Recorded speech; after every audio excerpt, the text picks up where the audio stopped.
अगर आपका भाई प्रधानमंत्री होता तो क्या आप पतंग बेच रहे होते या फिर पेट्रोल पंप पर अटेंडेंट या किसी गौशाला में हेल्पर होते? अगर आपका बेटा प्रधानमंत्री होता तो क्या आप लाइन में पैसे लेने के लिए खड़ी होती? जरा सोचिए। मैं विक्रम बजाज फिर एक बार लेकर आया हूं खबरों के पीछे का रिसर्च और सच।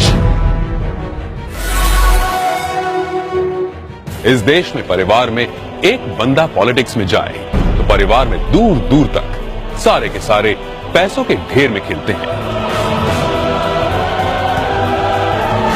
तभी आज हमारे पास है एक ऐसे नेता जो देश की सियासत की सबसे ऊंची कुर्सी पर बैठे हैं, लेकिन उनका परिवार कैसी आम जिंदगी जी रहा है। नरेंद्र मोदी के बड़े भाई सोम भाई मोदी खुद तो मानते हैं कि वो नरेंद्र मोदी के भाई हैं, पर उन्हें पता है कि प्रधानमंत्री के लिए सिर्फ 125 करोड़ देशवासियों में से एक है। छोटे भाई पंकज भाई गुजरात सरकार के माहिती विभाग में साधारण सी नौकरी करते हैं। दूसरे बड़े भाई अमृत भाई एक प्राइवेट कंपनी में फिटर के तौर पर रिटायर हुए हैं। आज भी उनके परिवार में से किसी ने एरोप्लेन अंदर से नहीं देखा।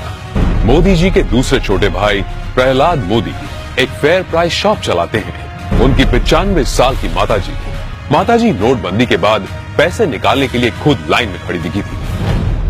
अब जब हम छोटे थे तो हमारा गुजारा करने के लिए वे अड़ोस पड़ोस के घरों में बर्तन साफ करना, पानी भरना, मजदूरी करना। आप कल्पना कर सकते हैं कि एक मां ने कितना कष्ट उठाया। नरेंद्र मोदी के चचेरे भाई अशोक भाई 8 बाय 4 फीट के किराए की दुकान में पतंग पटाखे और नाश्ते बेचते हैं। बड़े चचेरे भाई भरत भाई एक पेट्रोल पंप पर अटेंडेंट है और उनकी पत्नी रमीला बहन बड़नगर के अपने छोटे से घर में ही खाने का सामान बेचती है। मेरे देशवासियों, मैंने घर, परिवार, सब कुछ देश के लिए छोड़ा है। तीसरे चचेरे भाई चंद्रकांत एक गौशाला में बतौर हेल्पर काम करते हैं। चौथे चचेरे भाई अरविंद भाई एक स्क्रैप डीलर हैं, जबकि 5वें चचेरे भाई भोगीलाल ग्रोसरी शॉप चलाते हैं। चाचा कांतीलाल और जयंतीलाल रिटायर्ड टीचर्स हैं। जयंतीलाल की बेटी लीना की शादी एक बस कंडक्टर से हुई है। मतलब कि देश के प्रधानमंत्री का जीजा एक बस कंडक्टर है। अरे हम तो फकीर आदमी हैं, झोला लेके चल पड़ेंगे जी। परिवार को मोदी जी पर बड़ा गर्व महसूस होता है, लेकिन उन्होंने इस बात का कभी गलत इस्तेमाल नहीं किया।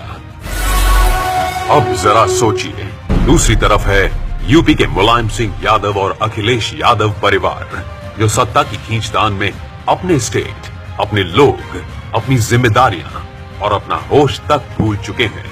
गांधी परिवार जिसने अपने परिवारवाद से कितना बड़ा पॉलिटिकल एम्पायर खड़ा किया, और बिहार के लालू प्रसाद भी अरबों खरबों के घोटाले कर अपने खानदान को माला माल करते आए हैं। कश्मीर में भी लोगों का जो होना हो वो हो, लेकिन अब्दुल्ला परिवार के ऐशो आराम में कोई कमी नहीं आई। अब जरा सोचिए, नरेंद्र मोदी ऐसे कैसे प्रधानमंत्री हैं जो इतने बड़े पद पर होने के बावजूद अपने परिवार के लिए कुछ नहीं करते हैं? क्यों?